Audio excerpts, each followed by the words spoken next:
নমস্কার সকলকে আমাদের ধর্মীয়মূলক চ্যানেলের পক্ষ থেকে। তো আজকের একটি নতুন পর্বে আপনাদের জানাই অসংখ্য স্বাগত। তো আজকে আমরা স্বাভাবিকভাবে বাড়িতে হনুমানজিকে কিভাবে পুজো করব সেই বিষয়ে আজ আমরা আলোচনা করব। আমরা সকলেই জানি প্রত্যেক দেবদেবীরই একটি করে নির্দিষ্ট দিন আছে, যেমন হনুমানজির মঙ্গলবার। তাই হনুমানজি ভক্তদের যে কোনো সংকট থেকেই সর্বদা রক্ষা করেন। তাই এই মঙ্গলবারে হনুমানজির পুজো কিভাবে করব সেই তথ্য আজ আমি আপনাদের বলবো। তো চলুন শুরু করা যাক। প্রত্যেক ভক্তরাই যারা হনুমানজিকে মন প্রাণ দিয়ে ভক্তি করেন তারা মঙ্গলবার ভোরে উঠে অবশ্যই স্নান সেরে শুদ্ধ বস্ত্র পরিধান করে বাড়ির পুজোর জায়গাটি ভালোভাবে পরিষ্কার করে নেবেন। এরপর একটি লাল কাপড়ের উপর হনুমানজির মূর্তি অথবা ছবি রাখবেন।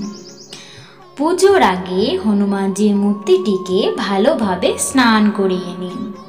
এছাড়া একটা কথা অবশ্যই মনে রাখবেন, এই মঙ্গলবার ব্রত পালনের একটি সংকল্প গ্রহণ করুন।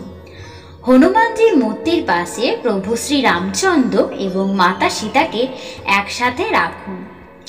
হনুমানজিকে সিঁদুরের তিলক লাগান এবং তার সাথে চ্যামেলির তেলের প্রদীপ জ্বালান এবং যার যা সাধ্য সে সেই মতোই হনুমানজিকে ভোগ নিবেদন করুন। ভোগে অবশ্যই তুলসী পাতা দিতে ভুলবেন না। এছাড়াও প্রসাদে বেসনের লাড্ডু, ফল এবং ফুল অর্পণ করে ধূপ জ্বালিয়ে হনুমানজির আরতি করুন। এরপর সকলেই ফুল হাতে মঙ্গলবারের ব্রত কথা এবং হনুমান চল্লিশা অবশ্যই পাঠ করুন।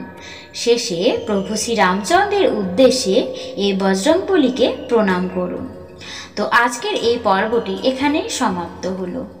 তো যারা যারা বজরংবলীর ভক্ত আছেন তারা সকলেই কমেন্টে জয় বজরংবলী লিখতে ভুলবেন না এবং ভিডিওটিকে লাইক দিয়ে আমাদের চ্যানেলটিকে সাবস্ক্রাইব করে আমাদের পাশে থাকবেন।